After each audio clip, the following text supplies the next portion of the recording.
Cara, eu vou dar minha opinião franca aí sobre a questão da Adventista. Então, cara, bom dia, tá? Tô dando um áudio de manhã. O que acontece, cara? Tem um vídeo, eu vou ver se eu repasso pra tu, que é sobre por que o cristianismo é tão dividido no Ocidente, no mundo, no Ocidente. Por que o cristianismo tem tantas vertentes?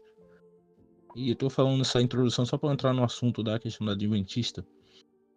Por que existe tantas linhas do cristianismo e existe hoje registrado, né, que existe uma ONU, tá, cara? Como se fosse uma ONU do cristianismo protestante.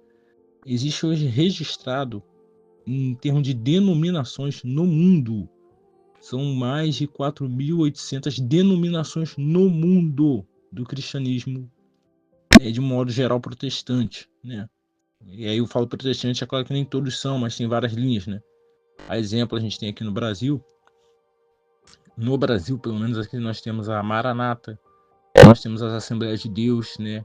E começou com a CGADB, depois teve toda aquela cisão, né? E aí funda a Madureira, e aí vai dividindo, e aí a gente tem hoje a Assembleia de Deus.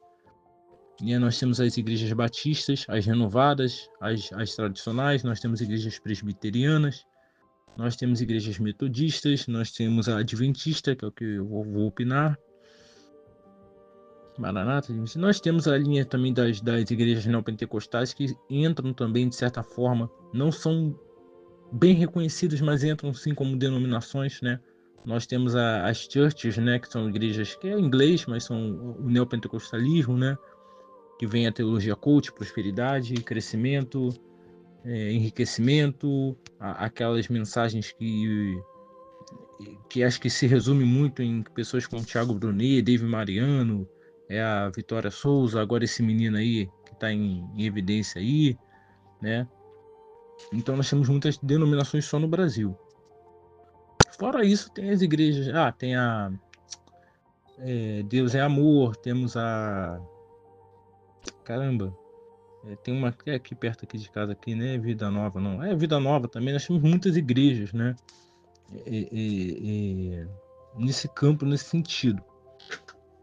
E falando da Adventista, eu acredito que todas as religiões, antes de eu entrar, vou entrar no assunto, todas de um certo nível têm seu nível de seita. Todas, sem exceção, têm um certo grau de seita. Pô, cara, você tá falando que, vamos lá, as church aí, que essas bagunças, essas zonas aí que a gente vê esses movimentos aí que é uma gritaria, uma pulação, é seita, é seita. Tem nível de seita.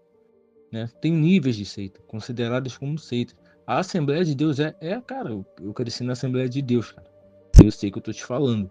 A Assembleia de Deus, ela já foi um pior. Hoje, nem tanto, mas ela é um nível de seita.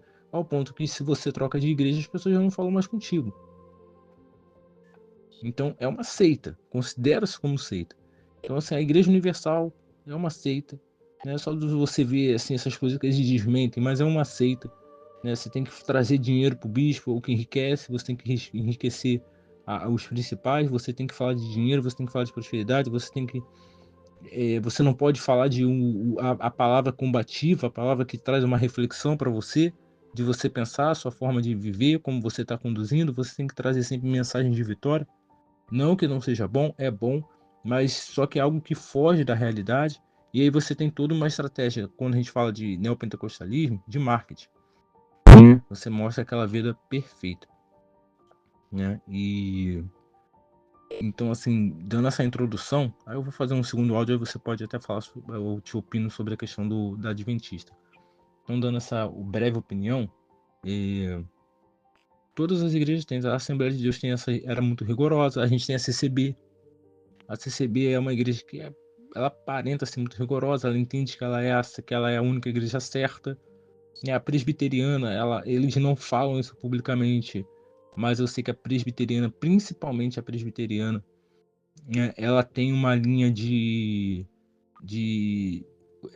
entre eles ali nos cultos, né? Já colega meu já gravou e mandou áudio para mim. Eles escarnecem, fazem muito desdém com o pessoal do pentecostalismo, né? Que aí entra a Assembleia de Deus, a CCB, Deus é amor, que já é um neopentecostalismo, né?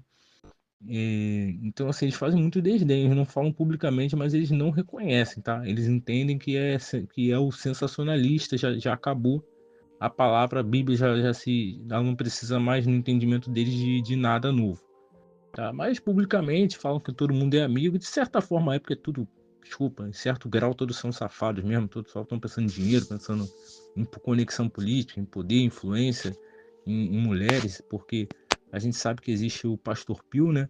Palco Pio, né? Microfone Pio, que a gente fala, que é o cara tá no poder, né? Então a gente sabe que essa questão de o cara tá em destaque, tá em poder, isso também influencia muito na percepção feminina, cara. Tanto que é que no áudio que eu mandei anterior aí falando, né? Eu te falei, cara, de certa forma a mulher ela transfere aquela visão referenciada de masculinidade para um pastor, cara. Só que o pastor ele tem uma realidade, cara. Seu outro, você às vezes você tem outra, às vezes seu filho vive outro, mas é a mulher que quer introduzir isso na cabeça da criança, né? A gente sabe que isso no final acaba não dando muito certo, né? Mas enfim, apenas uma observação. Então a gente tem esses problemas, a gente tem a igreja de um modo geral, ela é nível de seita, assim como qualquer religião tem, né? Existe muito assim uma linha da Assembleia de Deus, que ela entra muito naquela questão muito de trabalho de oração, círculo de oração. Então eu já percebo hoje que quanto mais vulnerável você estiver, mais fácil é de você ser sensibilizado àquilo ali. É aquela coisa, por isso que você vai ver muitos trabalhos esse trabalho principalmente de Assembleia de Deus, esse negócio de roda, de círculo de oração, irmã que faz visita em casa. É muito aquilo que eu vejo assim, as pessoas veem demônio em tudo, né? E eu falo assim, parece que é um povo que idolatra mais o demônio do que a Deus. Então, e aí você começa a questionar, né, através daquilo ali, fala, cara, tipo, se Deus é poderoso, né? Se Deus é absoluto, ele é o criador de tudo, por que que essas pessoas veem tanta influência demoníaca no mundo, na vida das pessoas, dá a entender que às vezes parece que Deus não é tão poderoso. Então você começa a entrar sim, tá? Numa questão de questionamento. Quando você tem senso crítico, cara, ambientes religiosos eles não são muito saudáveis, não. Você tem que saber dosar. Você tem que ir ali ouvir a palavra, você tem que ter um entendimento bíblico. É bom você ter um bom entendimento, um bom embasamento bíblico. E também entender, através da interpretação de quem está te transmitindo a mensagem, qual é o ensino que ele quer te passar. Agora, quando você toma muito como literal, que é aquilo que a gente chama de fundamentalismo, e igrejas como a igrejas mais pentecostais, como Deus é Amor, Assembleia de Deus, CCB, né, a própria Adventista, igrejas quando elas são muito fundamentalistas, que já é uma característica mesmo do cristianismo no Brasil e nos Estados Unidos, mas no Brasil tá indo por esse caminho, você ter senso crítico não é muito saudável. Porque para eles você está trazendo dissensão, para eles você está trazendo heresia.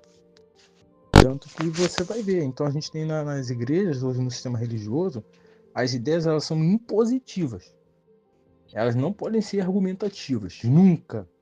Jamais podem ser argumentativas. Elas têm que ser impositivas. Assim, ó, eu, né, quando eu tô podendo com mais calma, né, por causa dessa minha rotina que eu tô agora, mas assim, você vai na igreja, a pessoa assim, nós acreditamos nisso. A gente aqui, a igreja, acredita nisso, né? Nós cremos nisso. Que Jesus fez isso, então assim, a palavra de Deus é isso. E aí ele mascara com uma ideia argumentativa, mas não é impositiva. Ele está dizendo assim, ó, nós acreditamos nisso, né? E a gente acredita nisso. Se você vai ficar aqui, você tem que acreditar nisso também. É isso que eles estão querendo te dizer. Não é assim, o que você acredita? Qual é o seu ponto de vista real? Como que você enxerga, ou seja, a argumentação, o debate? Não é porque eu sei muito de Bíblia, não é porque você sabe muito, né? Eu gosto de estudar de tudo, cara. Eu tô aqui organizando minha vida, vou comprar uma Bíblia etíope, cara. Vou separar um dinheiro do mês que vem, vou comprar assim uma Bíblia etíope, é cara pra cacete, mas vou comprar, eu quero entender, né? Por que a Bíblia etíope é tão diferente, por que ela casa com um pouco dos outros, da Bíblia que a gente tem mais tradicional, como a King James, como eu não gosto muito dessas duas que eu vou falar, porque eu acho que elas são muito tendenciosas, como a NVI e a Ferreira de Almeida. São bíblias mais feitas para é Bíblia feita para doutrinação. Eu falo que assim, é Bíblia de assembleano, entendeu? É Bíblia de assembleano. Mas a King James ela já é um pouco mais aberta, mas também tem seus problemas. Eu gosto, eu particularmente gosto, tanto que eu tenho uma que eu gosto muito de ler aqui para fazer meus devocionais, minhas reflexões aqui nas manhãs, assim, quando eu tô com mais calma aqui para falar com Deus. Mas você vai ver isso muito nas igrejas. Então, ter senso crítico, ser argumentativo, trazer o debate, buscar fontes históricas reais, não aquilo que a apologética, né? Que eu falo que apologética, eu falo particularmente que apologeta é vagabundo. Né? Ele mente em nome de Jesus, né? Ele não aceita. Você traz assim, vou pegar um exemplo que é muito polêmico aí agora, tá trazendo muita polêmica. O cara fala assim, não, mas Deus levantou Moisés e foi nas águas e foi aquilo, e a mulher e a filha do faraó tava se banhando, e ali Deus começa a fazer uma obra. Aí você pega dados históricos reais e você fala, quem é o faraó que estava ali? Não se tem nome, ou seja, pode ser um faraó em qualquer tempo. Não se tem um nome. Segunda coisa, a filha histórica, isso é história comprovada, isso é cultura. A filha do faraó não se banha no Nilo. Água suja, cara. Egípcios, né, naquela época, tinham aversão à sujeira. Prova disso que eles não queriam nem criar ovelha, né, porque era do pelo. Portanto, você vê que os egípcios viviam todo raspado. Né? Terceira coisa, quem vai tomar banho no Nilo sabendo que tem um monte de crocodilo? Terceira coisa, a chance da criança ser de estraçalhada seria em quase 99%. Então você vai trazendo provas que aquilo ali não é real, que aquilo ali, a ideia daquilo ali é transmitir uma mensagem da construção de um povo que é construída, é a história de um povo que eles interpretam daquela forma que é assim que eles estão lá hoje, onde eles estão, que é Israel. Mas não tem como falar, testar que aquilo é verdade, porque você vai vendo vários furos de roteiro ali. Então você entende que é apenas a ideia de contar uma história. E aí você traz esses fatos reais, tipo a travessia do Mar Vermelho. Eles não atravessaram o Mar Vermelho, eles atravessaram um lago de Junco, que fica na lateral. Né? Mas aí a Bíblia, aqui no Ocidente, jogou que eles atravessaram o Mar Vermelho. E o Mar de Junco é como se fosse lama, é lodo, tipo coisa assim, que não chegava nem à altura dos seus joelhos, mas assim, criou-se aquelas más interpretações daquilo ali. Então quando você traz esses fatos, tipo, essa caminhada no deserto por 40 anos, não tem como, porque em teoria, pela quantidade de pessoas que é dito ali na Bíblia, é inviável pessoas ficarem rodando em círculo uma caminhada de 12 dias por 40 anos, não faz sentido porque é muita gente andando. Então você vai tendo esse senso crítico. Então o senso argumentativo, quando ele começa a você debater, você vai ver que a religião, ela não quer entender, ela quer te impor. E aí é você ter a sabedoria e ser saudável para entender que ali a ideia, a proposta dos escritores ali dos livros, porque a Bíblia, ela não é aquela ali interpretada, aquela ali é um conjunto de livros, né, que eles entendem que são importantes para eles.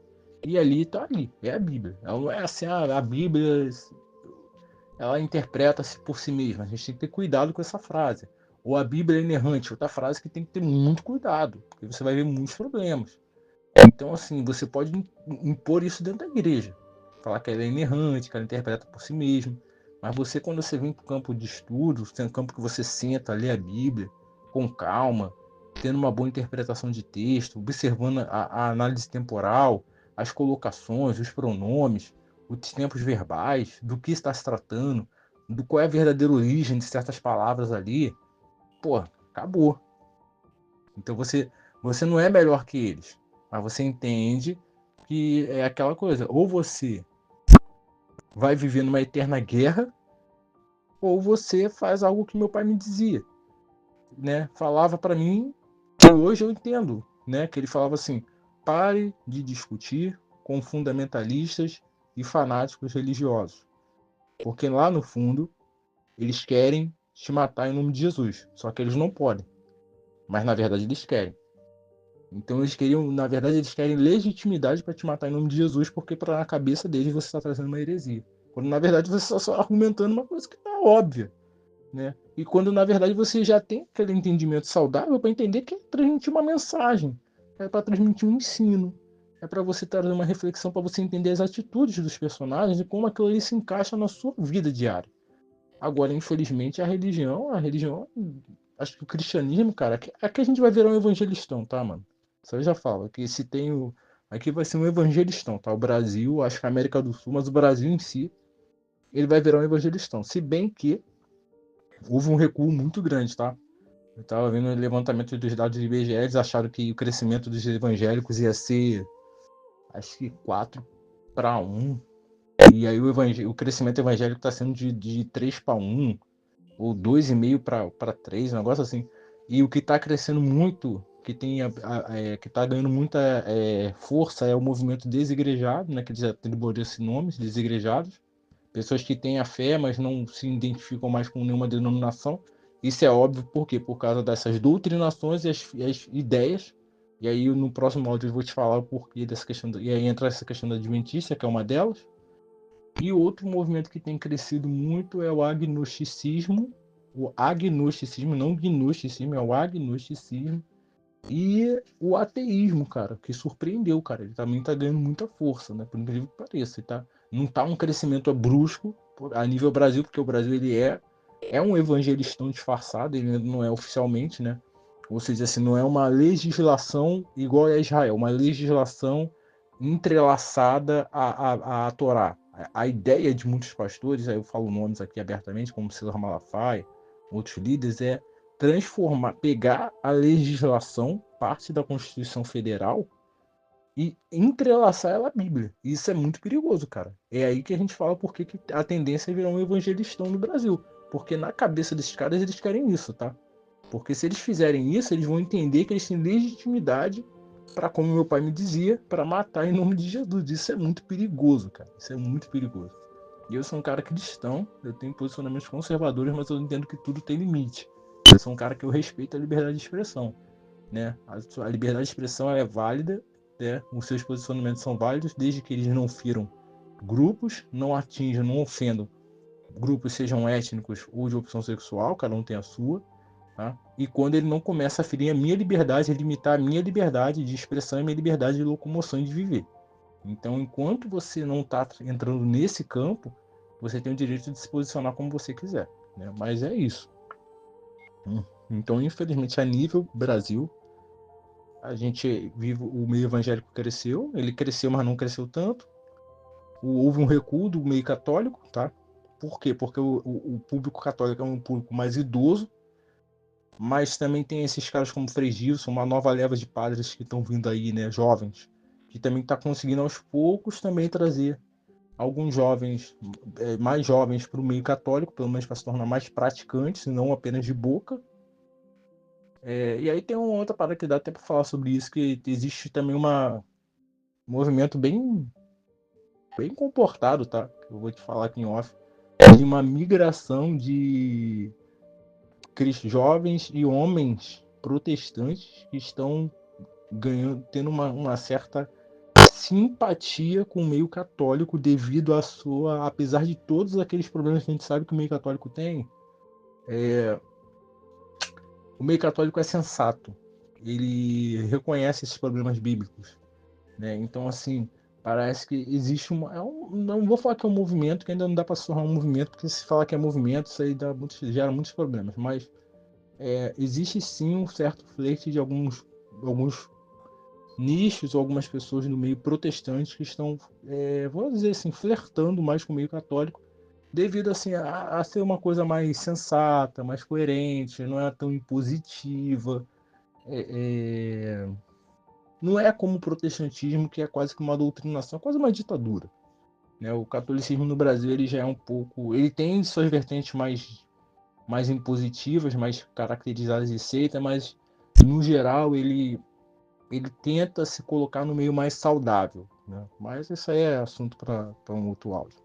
Mas no próximo áudio eu vou te falar assim sobre a questão da adventista, mas eu botei esse áudio aqui mais para te dizer, para te mostrar que a nível Brasil, infelizmente, né, todas as religiões são realmente seitas, elas têm níveis de seitas, tá, que caracterizam as seitas, isso inclui principalmente as igrejas evangélicas, de um modo geral, o protestantismo. E existe toda essa movimentação social entre as religiões, entre as denominações, né?